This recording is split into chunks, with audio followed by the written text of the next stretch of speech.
Dans le cadre des interviews tranches de vie réalisées pour le Salon des thérapies naturelles, nous avons le plaisir d'accueillir aujourd'hui Alain Beun, thérapeute.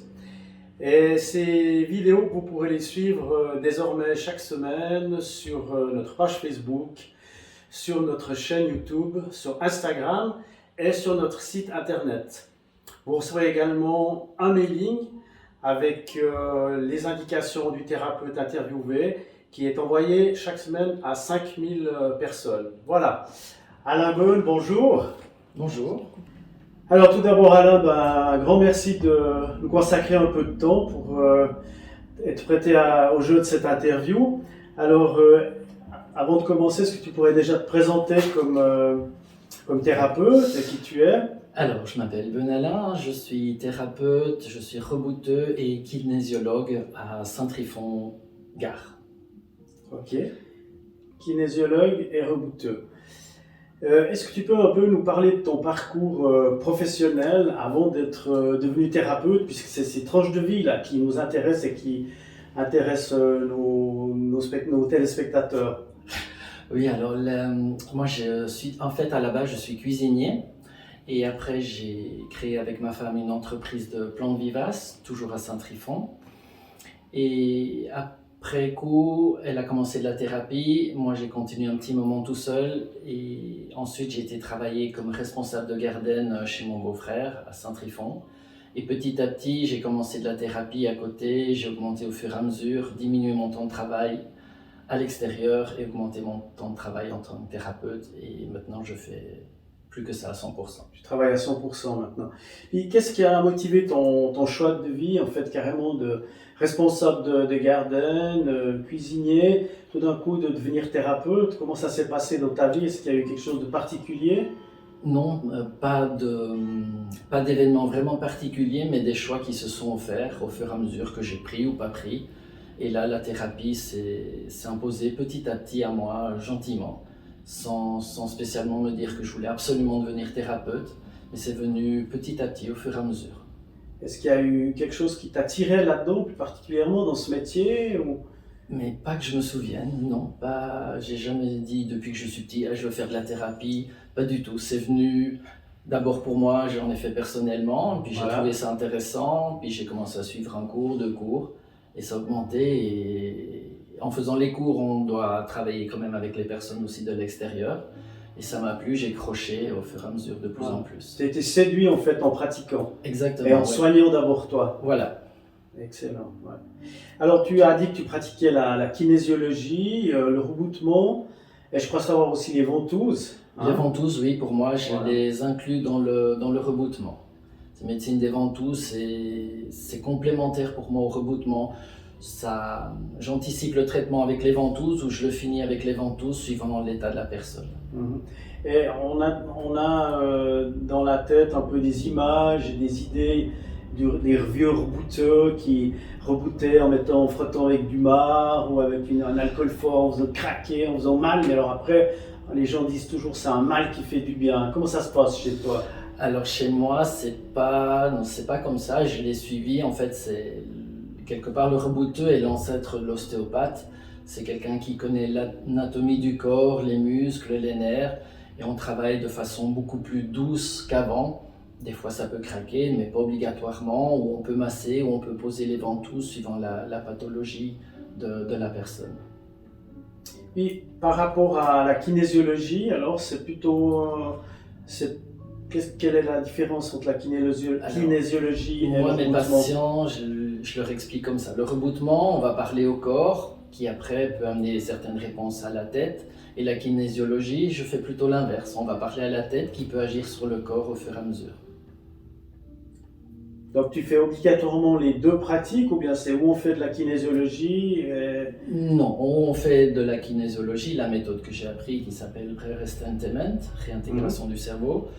Mais dans le reboutement, j'inclus toujours aussi un petit peu de kinésiologie, mais de base, le touch forez, les tests musculaires, qui me permettent après de créer vraiment un équilibre après le traitement par rapport au patient. Par rapport à tes anciens métiers, donc là je pense à cuisinier, je pense à à la vente de plantes vivaces, au garden. Qu'est-ce que ça t'apporte de différent, ce nouveau métier? Puis tu pratiques depuis combien de temps maintenant? Alors à 100%, je dirais depuis 6 ans, 7 ans à peu près. Et sinon depuis 10-15 ans, mais au fur et à mesure en augmentant. Le plus, c'est très difficilement définissable, mais quand je me lève le matin, je suis vraiment content. Je regrette aucun des métiers que j'ai fait, mais pour moi, celui-là, il a un petit plus qui me... C'est intérieur, je ne peux pas mettre des mots dessus. On pourrait dire que tu es vraiment en accord avec toi-même. Ah oui, là, complètement. Tu es vraiment bien avec toi. Ouais. Et combien de temps ça a pris les formations pour que tu puisses exercer comme ça, avoir un cabinet? La kinésiologie, c'était sur à peu près 4 ans, mais par module. Le reboutage, c'était sur 2 ans, 2 ans et demi. Mais je continue à me former en permanence. Là, j'ai encore été suivre quelques week-ends avec un ostéopathe à la retraite pour certaines techniques toutes douces.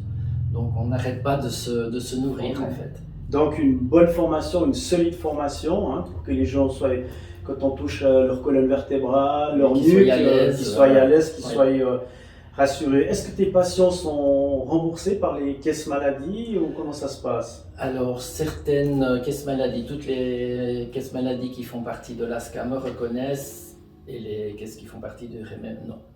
D'accord, toi tu es reconnu par l'ASCA, bien sûr.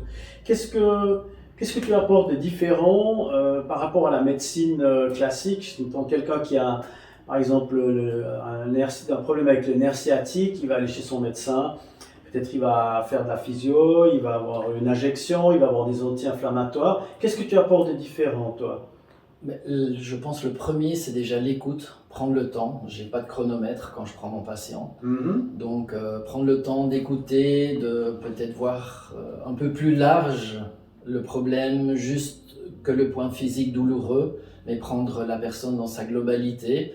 Et après adapter le traitement ou en massant ou en posant des ventouses, mais vraiment englober peut-être le pourquoi aussi de la douleur ou du coincement de la personne. Puis par rapport au retour que tu as de tes clients, comment est-ce qu'ils perçoivent tes soins? Qu'est-ce qu'ils te disent après? Ils reviennent, donc en général c'est qu'ils sont contents. Et puis je dirais... Je ne fais pas de publicité, donc ça marche que du bouche à oreille. Et comme j'ai quand même bien du monde, ça veut dire que les patients vont m'envoyer des personnes qui sont satisfaits. Ils sont satisfaits, ils apprécient d'être entendus comme ça, comme tu expliques. Même les personnes âgées, rien que de les toucher, de prendre un moment, ça leur fait du bien d'expliquer. Ils sont seuls, ils sont fatigués, ils ont des tas d'autres problèmes autres que le problème pour lequel ils sont venus. C'est vrai que dans la médecine traditionnelle, les médecins ne touchent plus leurs patients. Hein. Ils n'ont plus le temps. Ils n'ont plus le temps et ils n'ont pas appris non plus. Hein. Est-ce que tu peux nous dire un petit peu quel genre de pathologie revient le plus souvent chez toi? Alors, beaucoup de pathologies, douleurs de dos, bas du dos, sciatique comme tu l'as dit. Et c'est vrai qu'en ce moment, aussi pas mal de stress, d'angoisse, les gens se sentent pas bien avec tout ce qui se passe autour de nous. Et voilà, le fait de pouvoir les écouter, leur expliquer un petit peu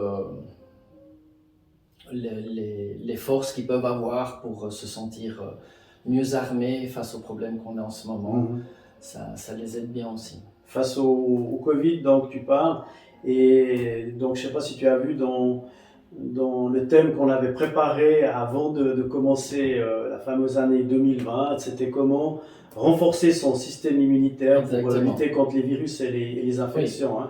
Évidemment que ça va rester notre leitmotiv pendant un petit moment, pendant les prochains salons à venir. Hein. Si on revient un petit peu à ta pratique, hein, pour quelqu'un qui n'a pas d'assurance, une séance, ça coûte combien chez toi? Ça coûte 120 francs et je prends entre 3/4 d'heure, 1h15, ça dépend un petit peu. 3/4 d'heure, 1h15. Oui. D'accord. Et puis toi, maintenant, si on revient à toi personnellement en tant qu'être humain, tu nous as dit que tu étais content le matin quand tu vas au travail, mais quelle importance ça prend dans ta vie maintenant, ce nouveau métier? Parce que souvent on entend des thérapeutes il y a même une dame qui m'a dit, moi je suis thérapeute jour et nuit, quoi, 24 heures sur 24.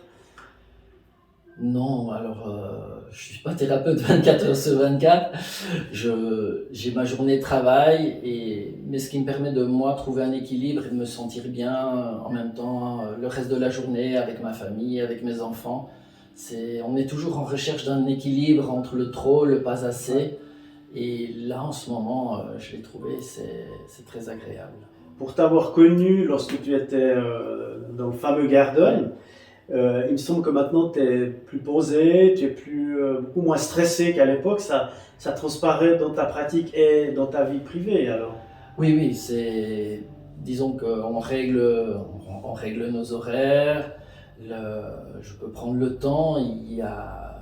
Mon seul but, c'est que la personne reparte quelque part avec le sourire ou tranquille ou en boitant moins fort si elle est arrivée en boitant. Et ça, c'est génial. J'ai pas d'autres contraintes extérieures. Alors, c'est magnifique, hein? Eh bien, écoute, Alain, on te remercie de nous avoir consacré un moment de ta journée. Merci de m'avoir invité. On te souhaite le meilleur pour la suite de ta carrière. On va préciser, comme dans la vidéo qu'on avait lancée, que les gens qui viennent chez toi, c'est en toute sécurité, avec le masque, avec la distance, oui, avec le nettoyage des mains, avec les fenêtres ouvertes pour qu'il y ait une bonne aération, donc vraiment en toute sécurité, hein. Donc pour pouvoir contacter Alain, vous verrez à la fin de la vidéo, je crois que tu n'as pas de site internet, mais il y aura tes coordonnées. Exactement. Avec ton numéro de téléphone et un email pour te trouver. Voilà. Okay, alors, merci beaucoup. Merci, à bientôt dans un prochain salon. D'accord, merci.